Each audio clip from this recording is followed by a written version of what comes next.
Hello, welcome to the channel Why Stories. Enjoy watching. While cleaning a rich man's room, the maid found something strange.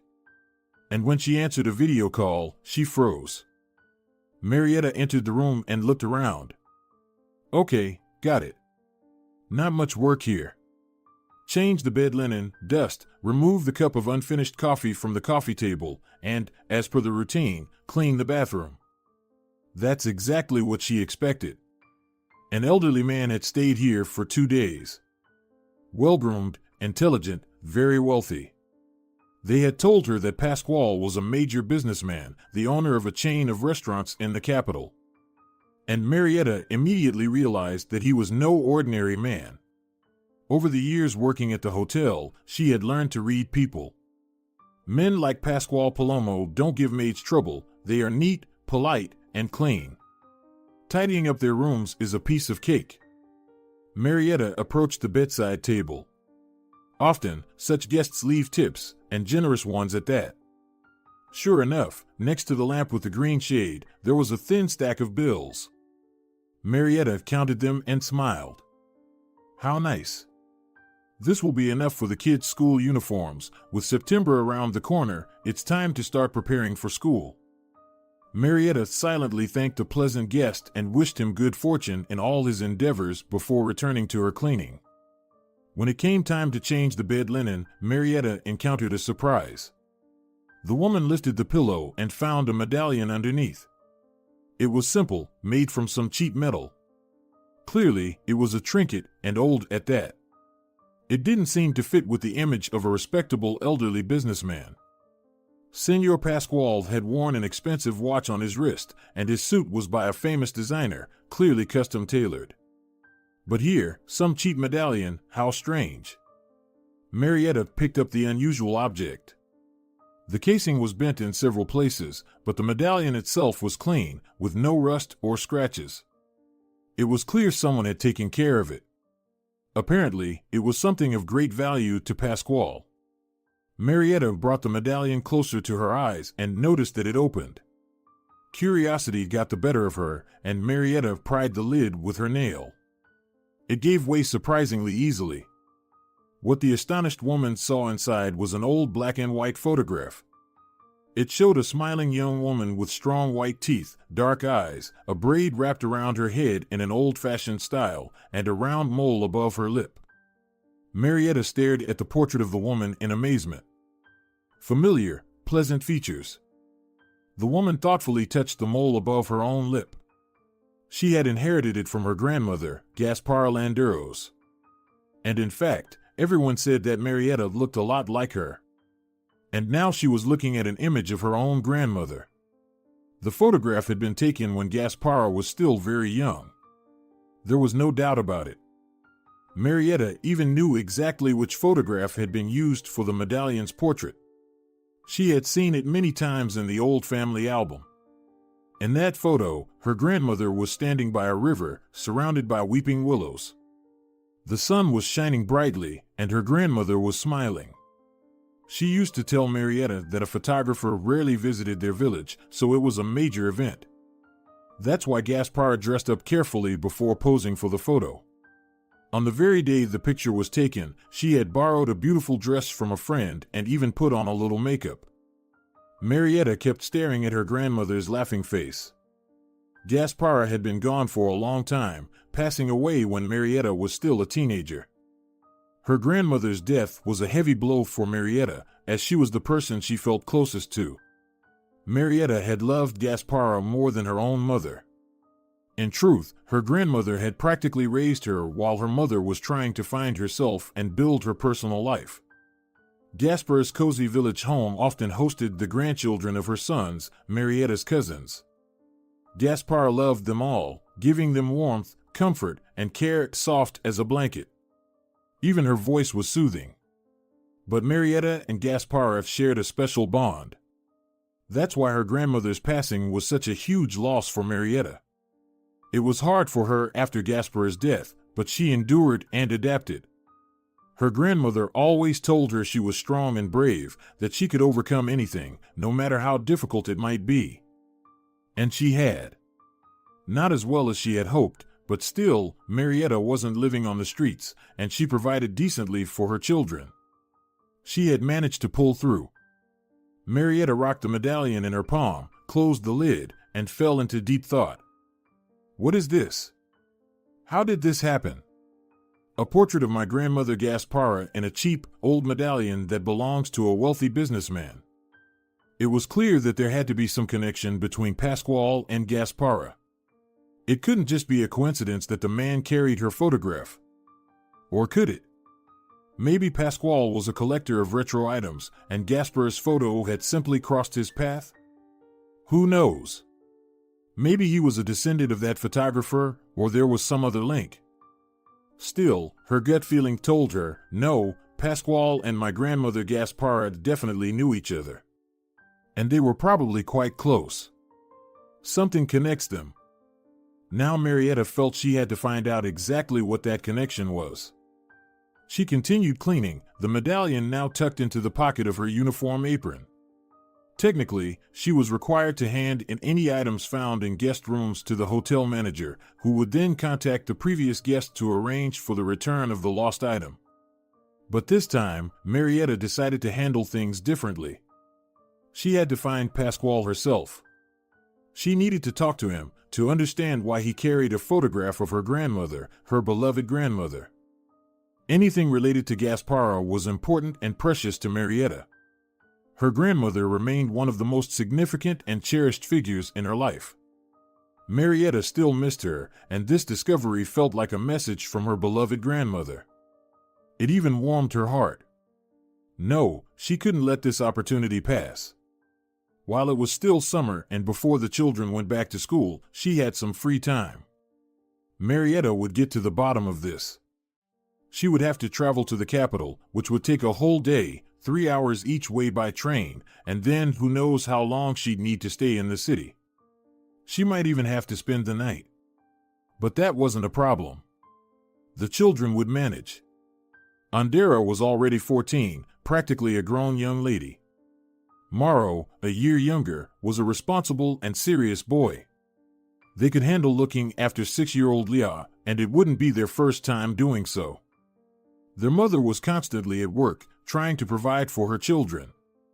The older ones understood this perfectly and didn't mind taking on some of her household duties. Marietta had good children. Sometimes, she could hardly believe she had managed to raise such responsible kids.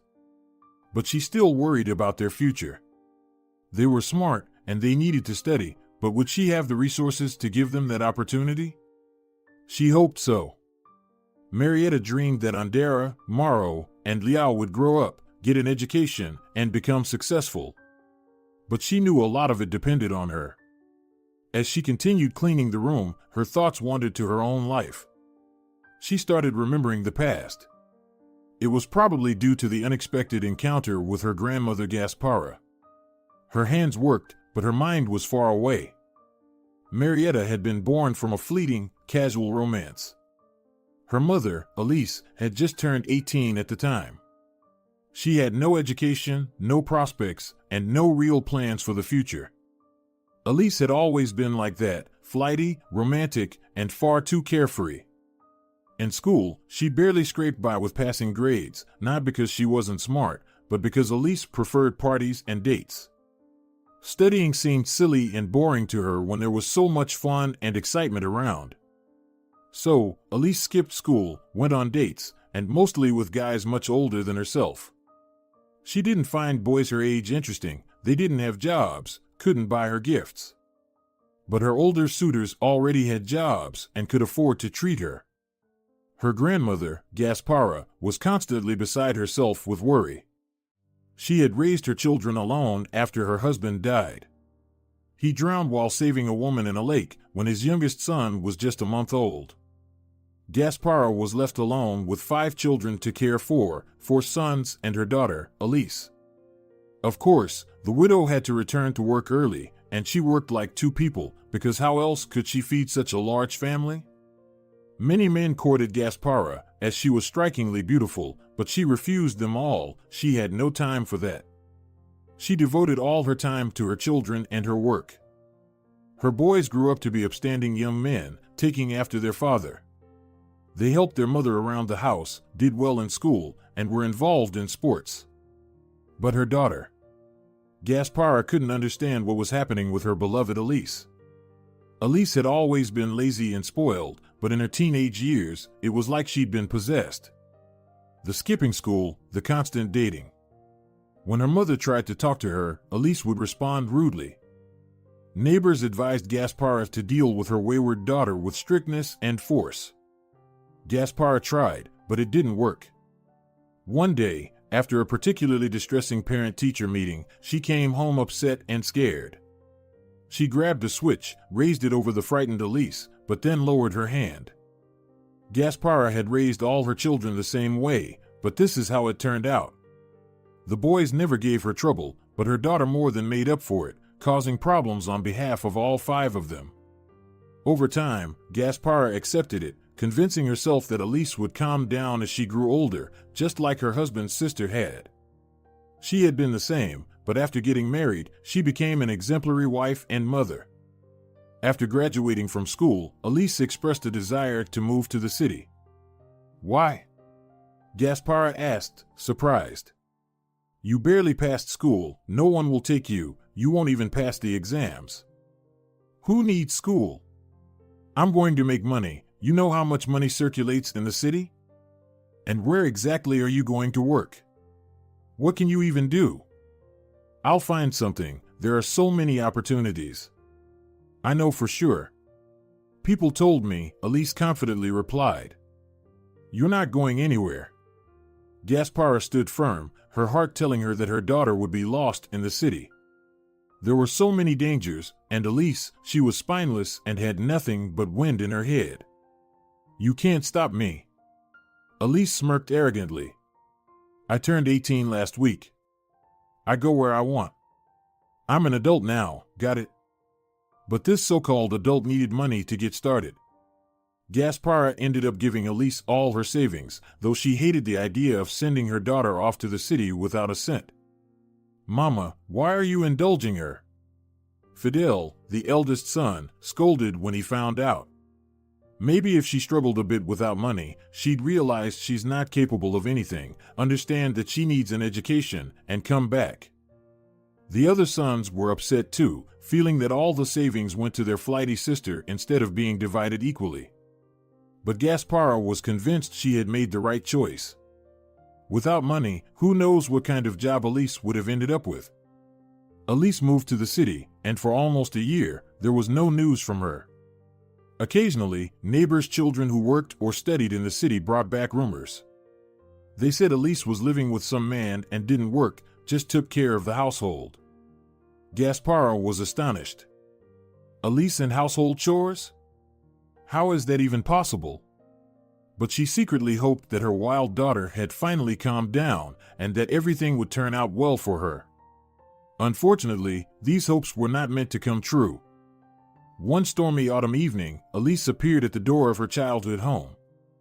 By then, her brothers had all gone their separate ways, some to study, others for work, leaving Gaspara alone in the house. When she saw her daughter, Gaspara gasped. The once beautiful Elise had become a gaunt and unkempt figure, her hair disheveled, her face swollen from heavy drinking, her skin taking on the unhealthy tone common to those who drink too much.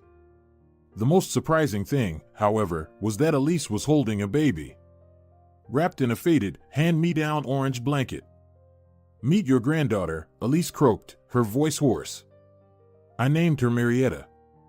Gaspara nearly collapsed from shock. She hadn't expected to become a grandmother again. Now she had 3 grandchildren, 2 from her eldest son, and 1 from her daughter. She let Elise and the baby into the house. It turned out that Elise had lived with an older man named Arlo for a while.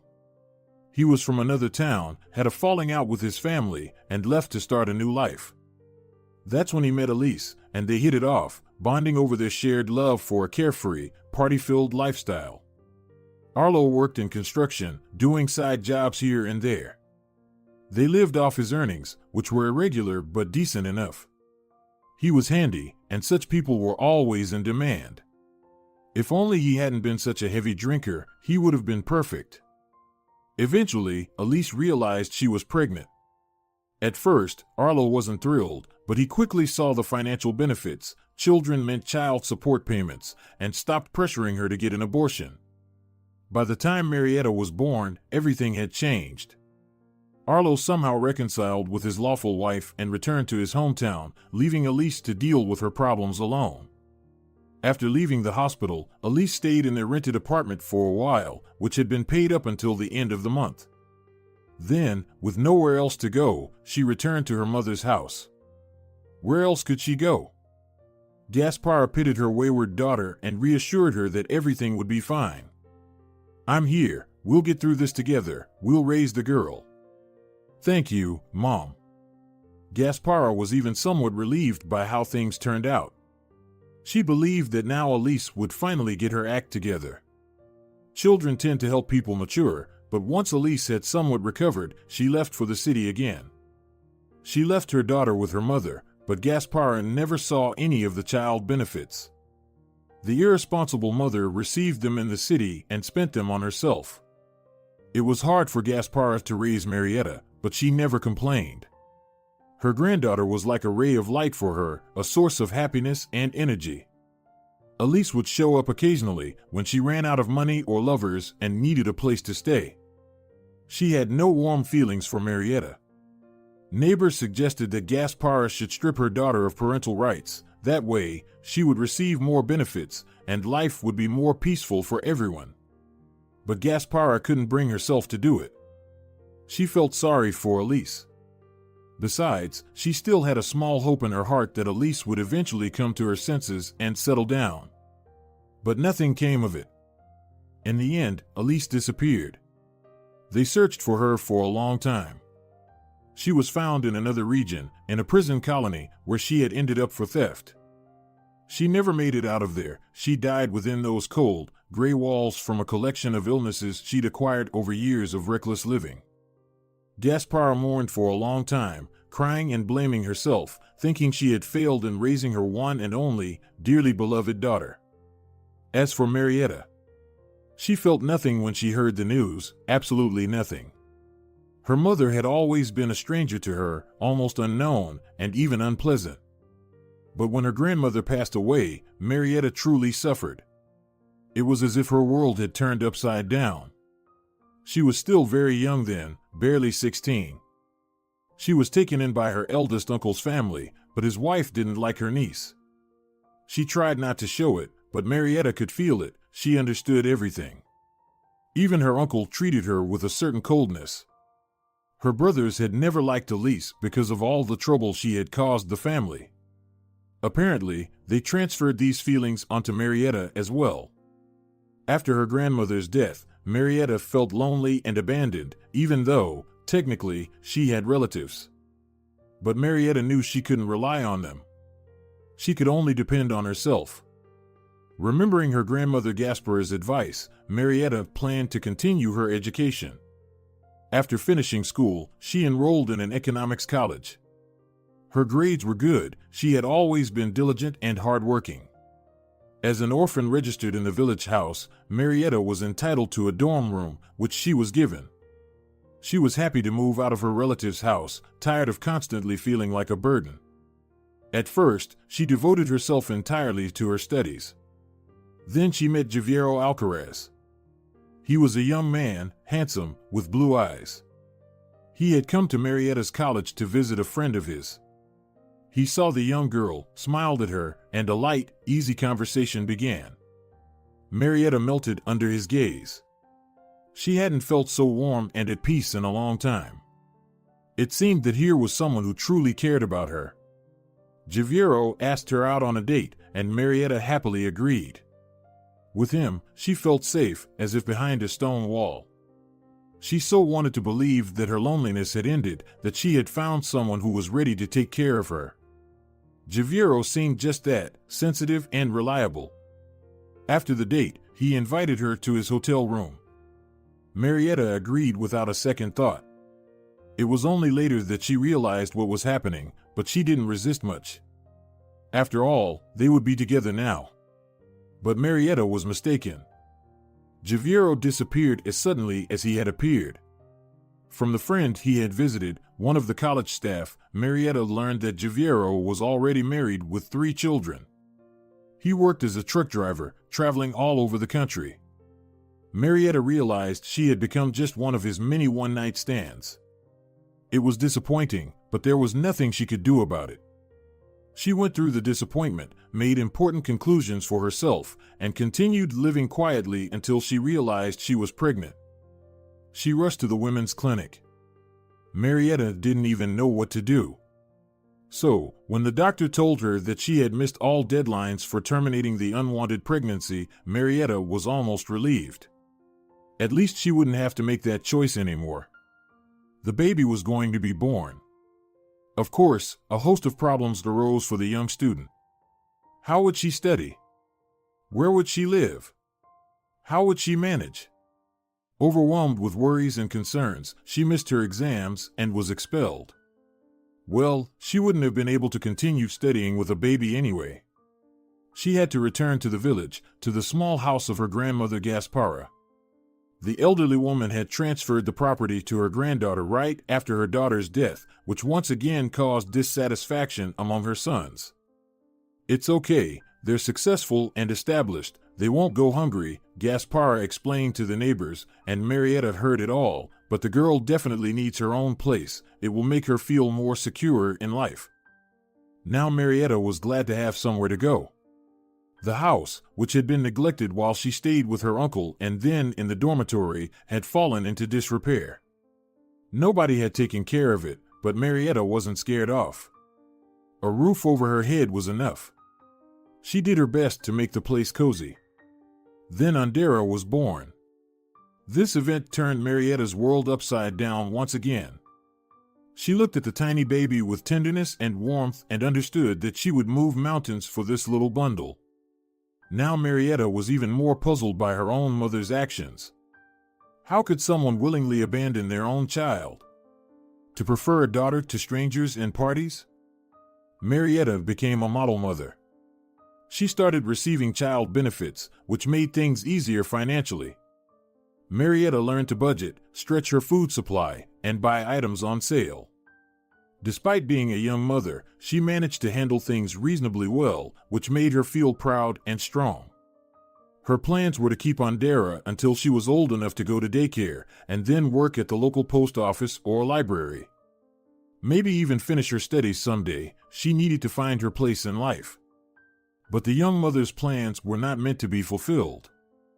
Serafin Teodoro came to the village.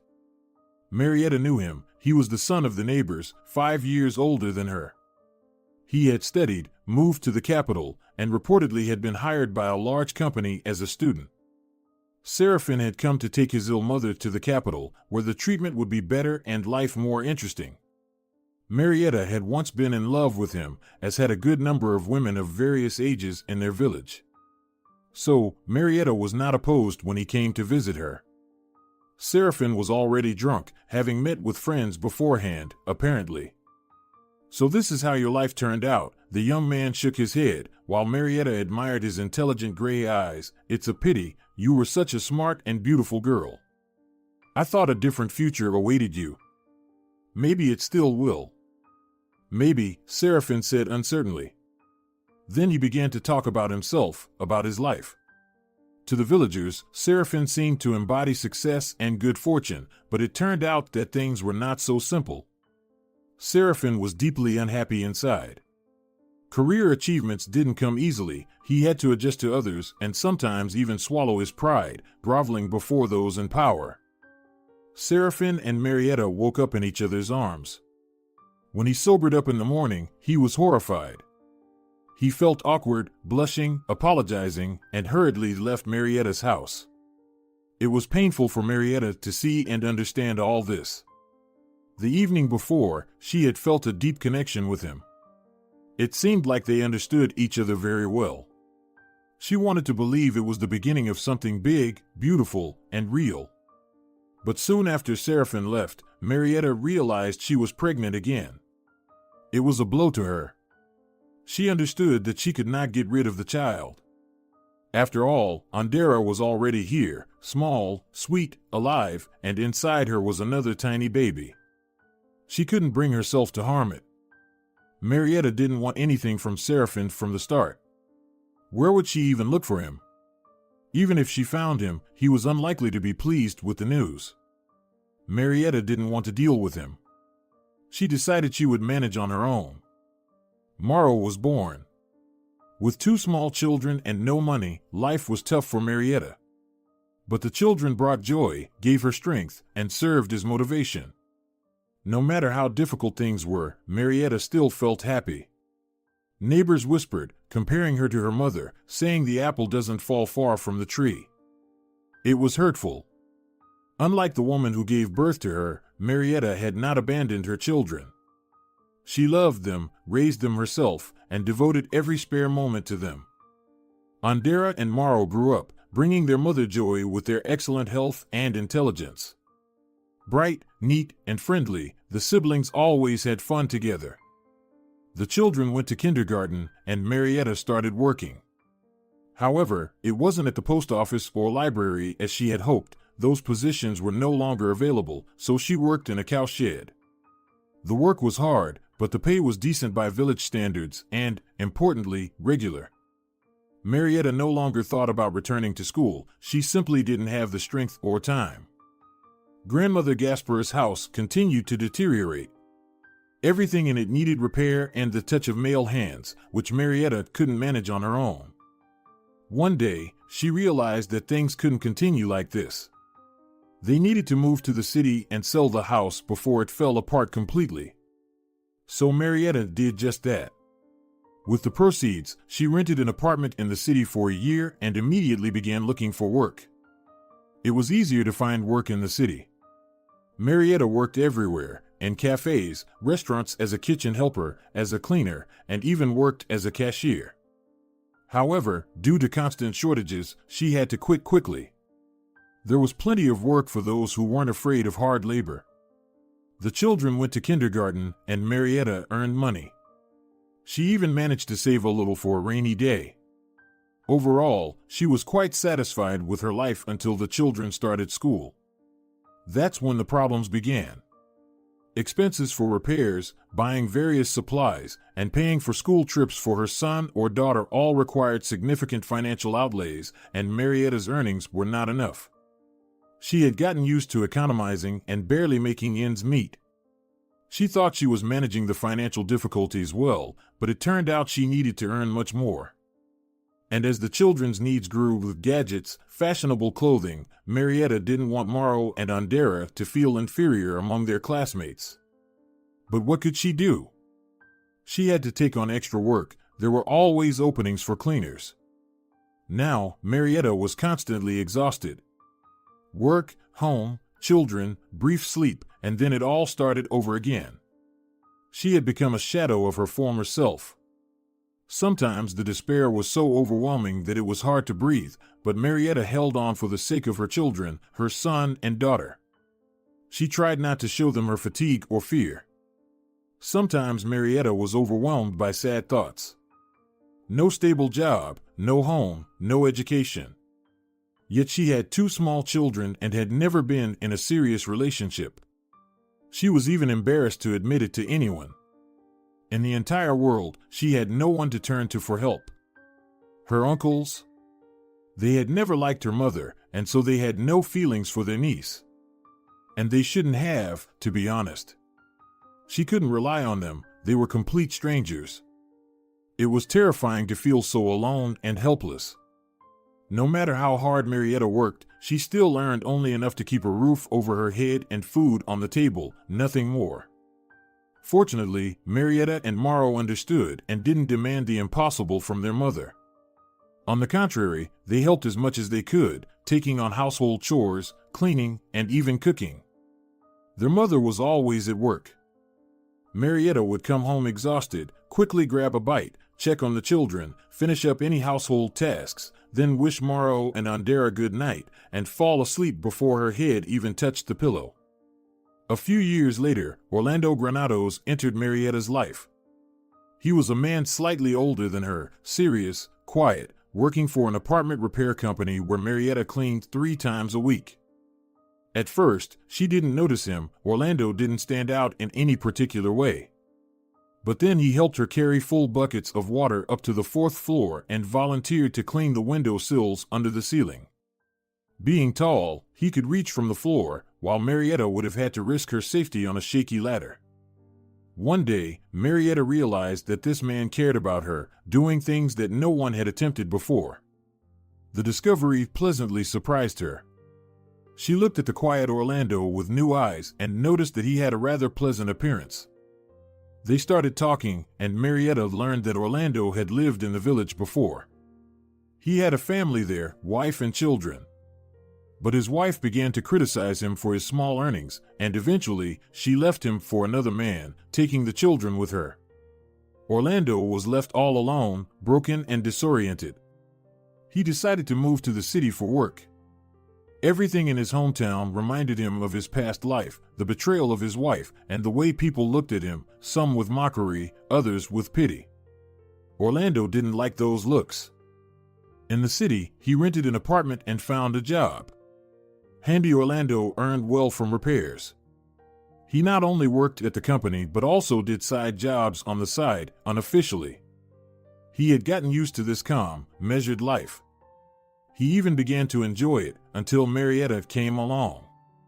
At first, the man felt sympathy for the young, attractive woman who had to work so hard to support 2 children. Abandoned by everyone, unsupported by anyone, Marietta was struggling against all odds. Then other feelings began to emerge. Orlando suddenly realized that he wanted to be near this woman, to care for her and protect her from life's hardships. He wanted to be the strong wall she could rely on, providing her with the comfort and security she longed for. Marietta listened to him and felt waves of happiness spreading through her body. Every word Orlando spoke was sincere and meaningful. Of course, doubts flitted through her mind. What if he was lying? What if Orlando was just like the previous ones? He could spin a web of lies, play at love, and then disappear. What did it matter to him? It was hard to fully trust this person, but Marietta decided to take the leap and didn't regret it. Orlando moved in with them and immediately took on all the traditional male responsibilities. He fixed the plumbing issues, wallpapered the walls, painted the rooms, replaced the bathroom tiles, and finally hung the curtain rods correctly. The house instantly became cozy and beautiful. It turned out that Orlando was not only a jack of all trades, but also an excellent cook. He could create incredible dishes from nothing, from leftovers in the fridge. With him around, Marietta almost forgot about financial problems. Orlando earned well and enjoyed spending. He bought quality groceries, treats, clothes for the children, and gifts for Marietta. Morrow and Andera quickly accepted and loved him. And he, in turn, was very warm toward the children. Marietta worried there might be problems here, but she worried in vain. Orlando often took Morrow and Andera out. Sometimes he took them to the movies, other times to the amusement park. He helped them with their homework, played with them, and engaged in long conversations on various topics. Marietta couldn't believe her happiness. Her life became brighter, happier, and fuller. She no longer worked multiple jobs. There was no need for that anymore. She had the energy to live, to find joy, and to rest. Most importantly, Marietta was no longer alone. She had someone she loved who loved her back. She was cared for, supported, protected, and cherished. The feeling was indescribable. A couple of years of happy family life flew by, and Marietta had grown accustomed to it. She believed it would continue this way. So, the news of her new pregnancy made her happy, and Orlando was overjoyed. He began planning their future home. Renting was affordable for Orlando, but he wanted stability. 3 children were a significant responsibility. So, he took on extra work, sometimes working on construction sites, unloading trucks and trains, anything to save a little extra money. And then the unthinkable happened, something Marietta could still remember with shudders. Orlando was hit by a truck at the construction site. Fatigue and overwork led him to violate safety regulations, and Marietta couldn't believe her beloved was gone. She was alone again, face to face with a cruel and uncomfortable world where such terrible things happened. Marietta felt as if a concrete slab was pressing down on her chest. The world became gray and expressionless, almost unreal. The thought of a future without Orlando was unbearable. It sparked panic. During that difficult period, Marietta wished the world would truly collapse, just once and then be gone, but those were dangerous thoughts. She knew she had to live, had to stay strong for her children, who also struggled with the loss of a loved one. And she also had Orlando's baby growing inside her. He had to be born healthy and strong. So, Marietta pulled herself together for the sake of her children and continued the fight. Fortunately, Orlando had kept his savings at home in a hidden place, not in a bank. Otherwise, Marietta wouldn't have been able to access the account. They never got around to getting married, though they had planned to. The tragedy at the construction site had dashed those plans. But there was money for the funeral and for the family to get by for a while. And then, as usual, Marietta was no stranger to hard work. Soon Liao was born. While she was still a tiny baby, times were tough. The family barely survived, stretching their modest food supplies for as long as possible. The children wore old clothes passed down from others, but there was nothing to be done. Survival was the priority. As Liao grew up and started attending kindergarten, Marietta went back to work. Fortunately, the little one rarely fell ill, so her mother was able to work without taking sick leave. The income increased, but it was still catastrophically insufficient for a comfortable life. Nonetheless, Marietta didn't lose hope. Time passed, and as the children grew, things got a bit easier. And then came a dream job offer. One of the residents of the building where Marietta cleaned floors in the mornings offered her a chance to interview for a position at a local hotel. You're slim, attractive, and used to hard work. That's noticeable. And most importantly, you know how to smile and interact with people. We need someone like you at the hotel, and there's a vacancy for a maid right now. Give it a try. It's better than cleaning dirty staircases, he said. Marietta decided to give it a shot. She didn't believe much in her chances, but she succeeded. She was hired at the hotel. The job was clean, calm, and even pleasant. The salary was more than decent, and there were tips, sometimes quite generous. Life became much easier. Marietta still missed Orlando, his care, his voice, his scent. She was still a single mother of many children. Yet life began to brighten again. Marietta even managed to take the children to the seaside once. It was their first time by the coast. The sea views were absolutely fantastic. They were all still in awe and dreamed of repeating the trip someday. Marietta struggled with the realization that she was alone again. It was even frightening. If something were to happen to her, where would the children go? Her uncles likely wouldn't take them in. They weren't even aware of their existence. They hadn't been in touch for a long time and had become complete strangers. Marietta often thought of her grandmother Gaspara. She knew it was impossible, but she imagined what the world would be like if she were still alive. Gaspara would probably live with them, read bedtime stories to the children, bake pancakes for her great-grandchildren, and call Marietta her sweet girl, hugging her. Gaspara remained the most significant figure in Marietta's life. So, when she found Gaspara's photo in a cheap locket under the pillow of a wealthy businessman, she was deeply shaken. Marietta couldn't wait. She had to find out what was going on as quickly as possible. Finding information about Pascual Palomo in the digital age took just 5 minutes. Marietta learned that he lived and worked in the capital. She found the address of his main office and learned his working hours. The next morning, she was already on a train, gazing at the passing landscapes through the window. Marietta had taken a day off from work, unpaid. She had given the children instructions for the day, confident they would manage. They would cook, clean the house, go out, and pick Leah up from kindergarten in the evening. Everything would be fine. Marietta hadn't told Morrow and Andera the real reason for her trip. It sounded too strange and unusual, so she made up an excuse about work. Marietta fiddled with the locket, examining it, occasionally opening it to admire her grandmother's photo. Would Pasquale accept her? He was a busy man. And if he did, how would he react to a maid finding his locket? Would he be angry? Maybe he would think she stole it. What could connect him to Gaspara? Marietta couldn't even come up with plausible reasons. What if it was something unpleasant?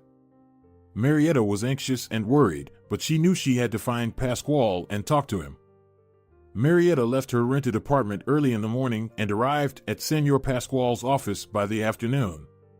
She entered the building, answered the receptionist's question about her destination, and to the woman's surprise, was not stopped. The receptionist, a polite and smiling young woman, simply directed her to the office where the boss was. Later, Marietta learned that she was fortunate to have arrived during visiting hours. This was the time when anyone could come and speak with Senor Pasquale about his restaurant, whether to complain, offer suggestions, or express gratitude. Pasquale believed it was crucial to keep a finger on the pulse to stay on top.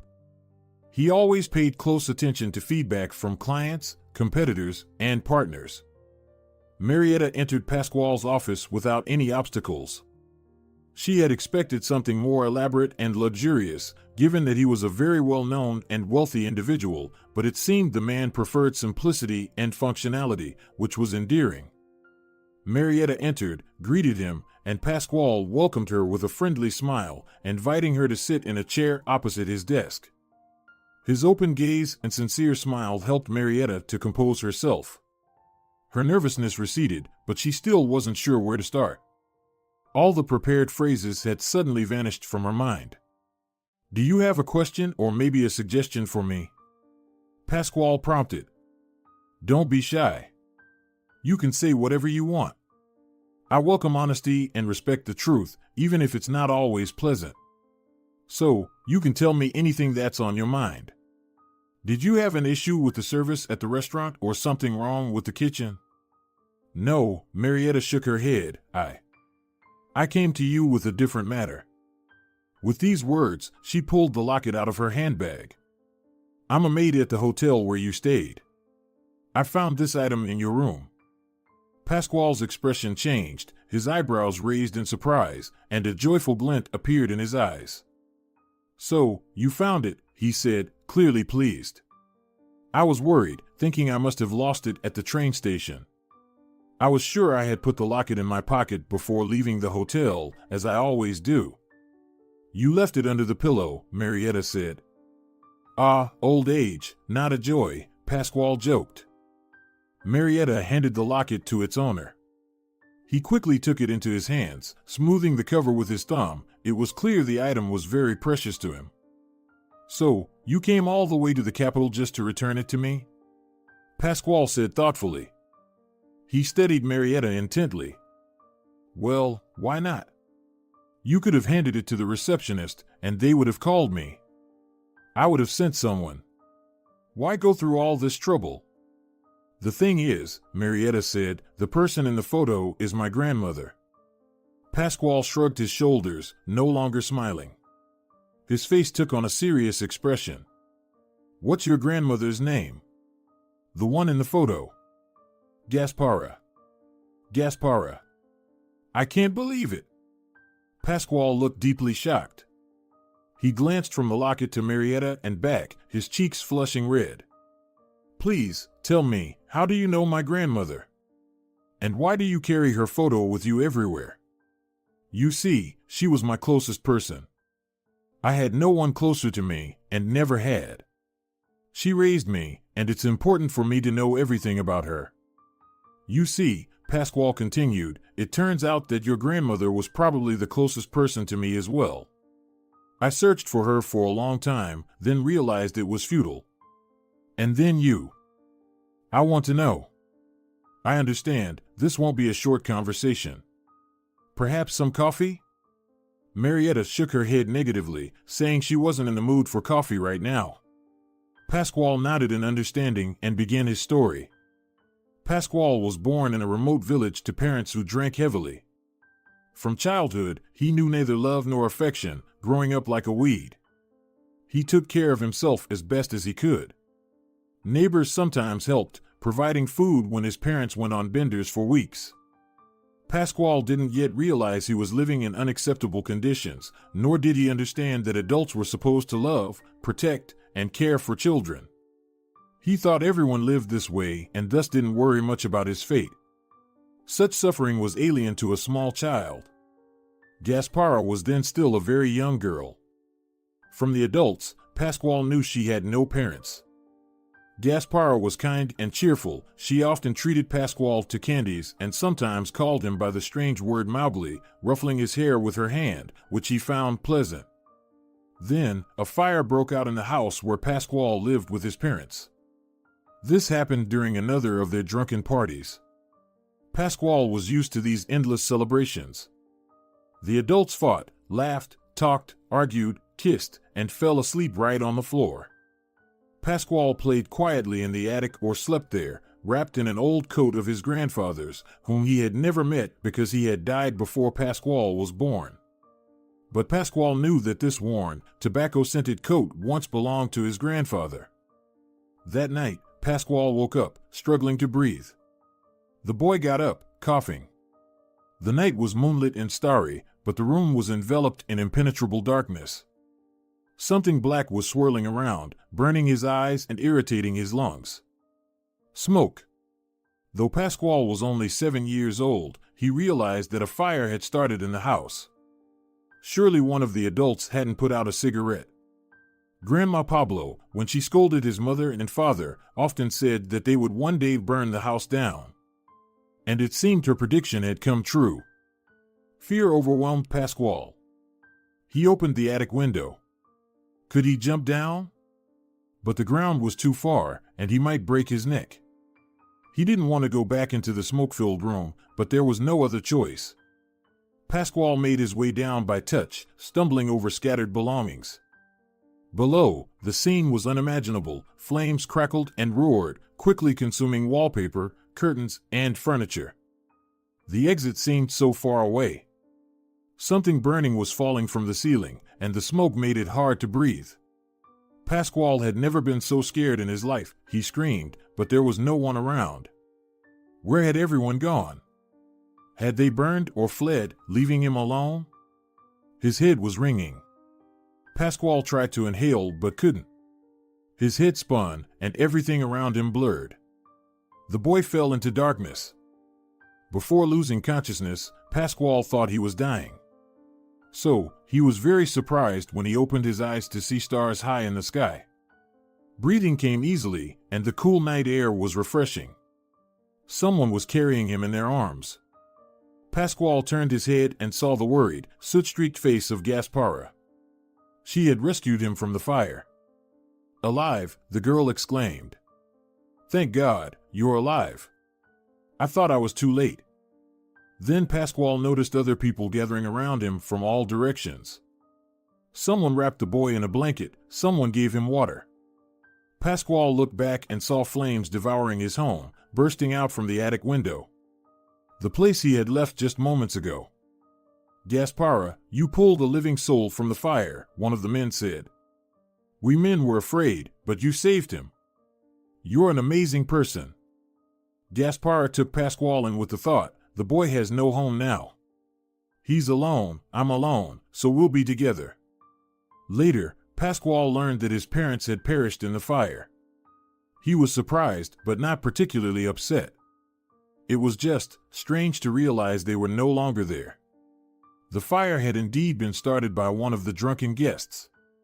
Some of his parents' friends had fled, while others burned with the hosts. Pasquale might have faced the same fate. He had lost consciousness due to the smoke, but before that, he had managed to scream. Gaspara heard the cry. She was among those who rushed to the fire, hoping to help the victims in any way she could. The flames raged inside, their reflections visible in the windows, and black smoke poured from every crack. Gaspara was advised against it, even held back, deemed the effort useless. But she heard the child's cry and couldn't stand by. The brave girl dashed into the burning house, found the child, and carried him out in her arms. The fire singed her eyebrows and eyelashes, which took a long time to regrow, and scars remained on her palms. She was burned while rescuing the boy, but all of this was nothing compared to the joy of knowing the boy was alive and well. Pasquale enjoyed being with Gaspara. It was clean and comfortable. She was cheerful and kind, reading books to him and telling stories, taking care of him. She gave me a real birthday party, Pasquale recalled with a smile. It was the first time for me. She baked a cake, bought me a gift. I remember it clearly, a football. She invited the local kids. That's when I started playing with other children. Before that, they had somehow excluded me. Gaspara was a very young woman, but she cared for Pasquale like an experienced mother. The girl and the boy lived together in harmony. She taught me so much. It must have been hard for her. I was completely wild, truly a Mowgli. Gaspara taught me how to use cutlery, make the bed, and interact with people. She taught me the alphabet and then reading. Most importantly, she loved me very much, hugged me, and often said kind words. I thawed out next to her. I transformed from a wild little beast into a human. I thought it would always be like that. Gaspara decided to adopt Pasquale and handle all the necessary paperwork. It turned out to be more complicated than expected. A lot of paperwork was needed, and she had to run around various offices. So, Gaspara left Pasquale with the neighbors and went to the city, thinking she would be gone for a week, but the process stretched out to almost a month. Gaspara knew Pasquale would miss her, so before leaving, she left him the very locket. Look, I'll be with you. If you get lonely, just open the locket and look at me. You can tell me all your worries and troubles. I'll hear you through the locket. I promise. So don't worry, even though I'll be far away, I'll still be close. During the time Gaspara was away, Pasquale's relatives appeared. Some distant aunt and her husband. This woman suddenly wanted to take me in, Pasquale said, but don't think it was out of any genuine family feelings. Nothing of the sort. Later, I found out it was all about the inheritance. My wealthy grandmother died, and that meant my mother and I became her heirs. So the aunt jumped at the chance, took me in to get hold of my share. And she succeeded. Pasquale was taken far away, to a city on the other side of the country. The boy cried. He didn't want to leave his village or part with Gaspara. This girl had become closer to him than a mother. She saved his life, helped him become a normal person. She gave the lonely boy love, care, and taught him everything. But no one asked for the child's opinion. The adult neighbors thought it was the right thing to do. A child should be with relatives, not with a young stranger.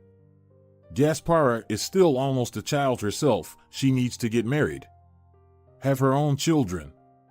You'll go to your relatives, that's the right thing to do, they said. On the way, the boy had a real breakdown. The aunt quickly stopped it with a sharp slap. Subsequently, she didn't treat her nephew any better. They didn't love me, they just tolerated me, barely because of the inheritance. Life there was cold and uncomfortable. I tried to stay out of the house, joined every club at school that I could, just to spend less time with them. When Pasquale turned 14, his loving aunt sent him to a boarding school in the countryside.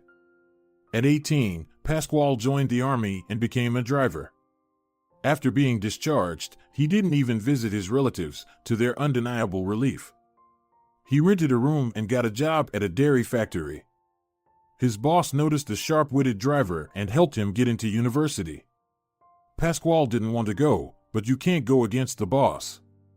Unexpectedly, he got into it, became the best student in his course. Everything developed from there almost on its own. After graduating, Pasquale was invited to work as a manager at a well-known restaurant. There, the young man gained experience and gradually developed a plan to open his own cafe. He saved up money for the down payment and started his own business. It was tough. Ups and downs, learning from mistakes, working from morning till night. Pasquale immersed himself in every detail, trying to understand and control everything. Eventually, he succeeded in creating a chain of restaurants with an excellent reputation. Now he had everything: money, a beloved profession, power, and strength. Pasquale tried to find Gaspara. Not right away, but later, when he had the means to do so. He wanted to see her, thank her, and look again into the kind eyes of the person who gave him life. Even though she wasn't his biological mother. To tell her about himself. Pasquale knew that Gaspara would also be interested in his fate. But many years had passed, and the village where Pasquale was born and raised no longer existed. Finding Gaspara proved impossible. Pasquale, as it turned out, knew almost nothing about her. Only her name and approximate age. Even hired detectives couldn't solve the case. "This locket has been my talisman all these years," Pasquale said, shaking his head. "It gave me strength. I don't know how to explain it, but I really did talk to Gaspara. Even later, when I grew up and understood she couldn't actually hear me. It just became a habit. I would complain about my aunt or the mean teachers. And you know, it really did help. It was like a kind of psychotherapy." Pasquale married and had children, sons. If he had had a daughter, he would have named her after Gaspara. Over time, Pasquale came to accept that he might never find the woman who saved his life. And then, Marietta with the locket appeared. It was incredible. It was incredible that the last gift from Gaspara was found by her granddaughter. She. "Your grandmother." Pasquale hesitated to ask the most important question, but Marietta understood and shook her head sadly. She wished she could bring him joy, but Gaspara had been gone for many years. "Well, of course, she must have been very old by now," Pasquale said, shaking his head in sadness. "But you know what? This is no coincidence. Gaspara must have brought you to me on purpose, I'm sure of it. It's a miracle that we found each other, and now we'll never be lost again, right? I'll introduce you to my family. They know about Gaspara and will be very happy to meet you." There was so much hope in Pasquale's voice that Marietta smiled. It seemed that he was like a foster son of Gaspara. Another relative, but unlike the others, he hoped for communication, for friendship. Marietta needed that too. They stood in the old village cemetery. Pasquale and Marietta. The man looked at the cracked gravestone, holding a bouquet of roses. Pasquale turned out to be a simple and very pleasant person to talk to. They had grown close over the months since they met. Pasquale's family welcomed Marietta and her children warmly. Now they were family, close and dear, all thanks to Gaspara. Her big heart, her kindness. Marietta suddenly realized that Pasquale wanted some time alone. She stepped aside, pretending to search for the grave of someone she knew. She saw Pasquale whispering quietly, probably needing to say many things to Gaspara. Later, Pasquale and his grandchildren, and Marietta with her children, would go to the movies, spend a warm, family evening together. Yes, Marietta now had a family. And it was happiness. If you're enjoying it as well, leave a like and subscribe.